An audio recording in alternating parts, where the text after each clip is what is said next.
Sering nggak sih waktu kita buka perjanjian baru, halaman pertamanya itu daftar nomor yang panjang banget, dan jujur aja, kita langsung skip. Nah, dalam pembahasan kali ini kita bakal bongkar kenapa daftar yang kelihatannya membosankan ini justru jadi kunci buat ngerti seluruh Injil. Oke, kita langsung to the point aja ya. Sejujurnya, siapa sih yang nggak langsung loncat ke ayat 18 pas lihat daftar nama ini? Tapi, pernah kepikiran nggak, kenapa justru ini yang ditaruh paling depan? Maksudnya apa coba? Nah, jawabannya, ini yang bikin merinding. Matius itu bukan lagi nulis buku telepon zaman baheula loh. Dia lagi membangun sebuah argumen yang super kuat. Ini tuh semacam proklamasi, sebuah pengumuman resmi tentang seorang raja. Jadi, dari kalimat pertamanya aja, Matius itu udah punya misi yang jelas banget.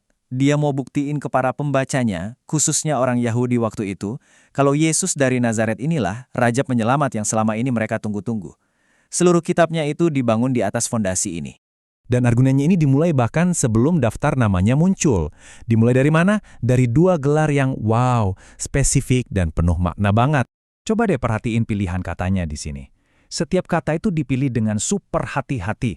Yesus nggak cuma disebut Kristus atau Mesias, tapi spesifik banget, anak Daud dan anak Abraham. Nah, dua gelar ini kuncinya. Ini tuh keren banget karena langsung nggambarin dua sisi misinya. Sebagai anak Daud, dia itu pewaris sah tahta kerajaan Israel. Titik. Tapi, sebagai anak Abraham, janjinya jadi lebih luas lagi. Dia jadi sumber berkat buat semua bangsa, bukan cuma buat orang Yahudi. Ini pernyataan global dari ayat pertama. Jadi, gelar-gelar ini langsung nyambungin Yesus ke tokoh-tokoh kunci di sejarah Israel. Kayak Salomo, dia bakal ngebangun rumah rohani buat Tuhan, yaitu gereja.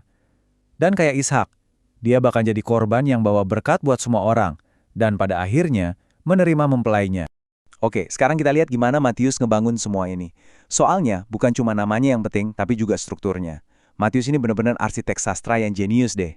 Dia itu nggak nulis semua nama yang ada loh, tapi dia sengaja ngatur silsilahnya jadi total 42 generasi. Dan angka ini bukan angka acak.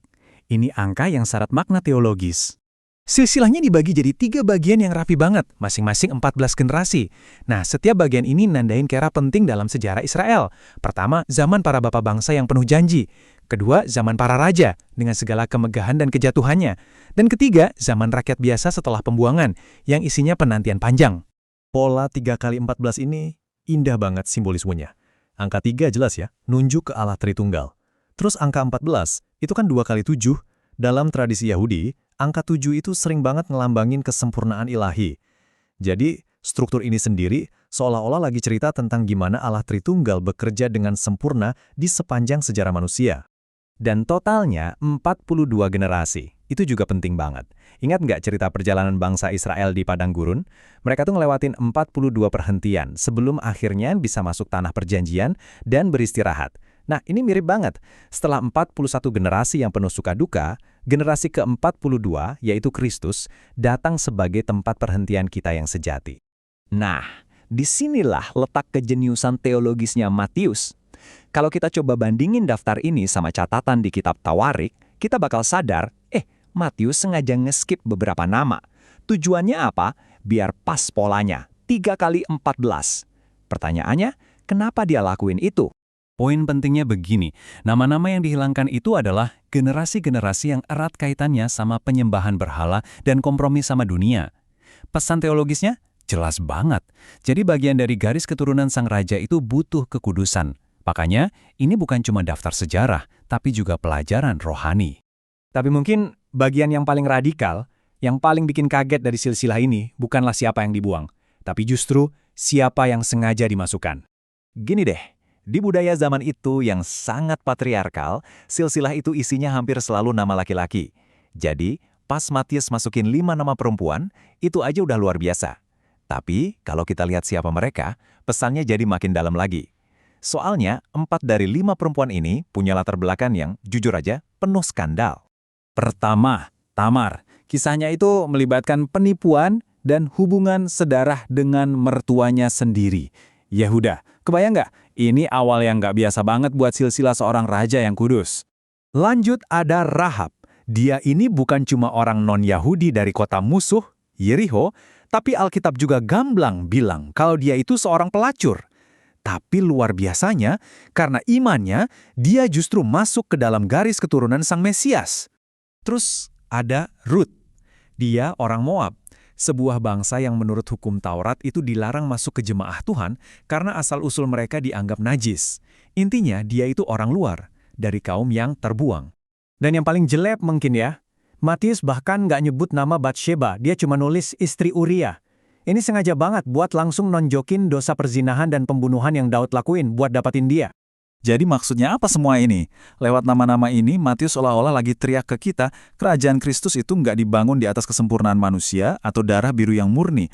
Kerajaannya itu dibangun di atas anugerah yang super radikal, anugerah penebusan Tuhan yang justru ngejangkau orang-orang yang paling dianggap nggak layak.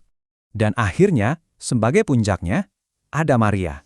Nah, beda banget sama 4 perempuan sebelumnya.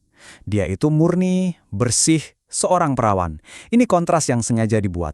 Pesannya, walaupun silsilah manusia itu penuh dengan dosa dan kehancuran, kelahiran sang raja itu sendiri kudus, supranatural, dan datangnya langsung dari Roh Kudus. Jadi apa nih kesimpulannya dari daftar nama yang awalnya kelihatan ngebosenin ini? Apa takeaway-nya buat kita? Argumen pembuka dari Matius ini benar-benar sebuah mahakarya. Lewat gelar-gelarnya, kita lihat Yesus sebagai raja buat orang Yahudi, sekaligus penyelamat buat seluruh dunia. Lewat strukturnya, kita lihat ada rencana ilahi yang sempurna terbentang dalam sejarah. Dan lewat orang-orang di dalamnya, kita lihat anugerahnya yang radikal itu terbuka buat semua orang, nggak peduli masa lalu mereka. Dan daftar nama ini ngajarin kita satu pelajaran penting banget. Jangan pernah remehin bagian-bagian Alkitab yang kelihatannya kering atau susah, karena seringkali harta karun yang paling berharga, pemahaman yang paling dalam, justru tersembunyi di tempat-tempat yang paling nggak kita sangka.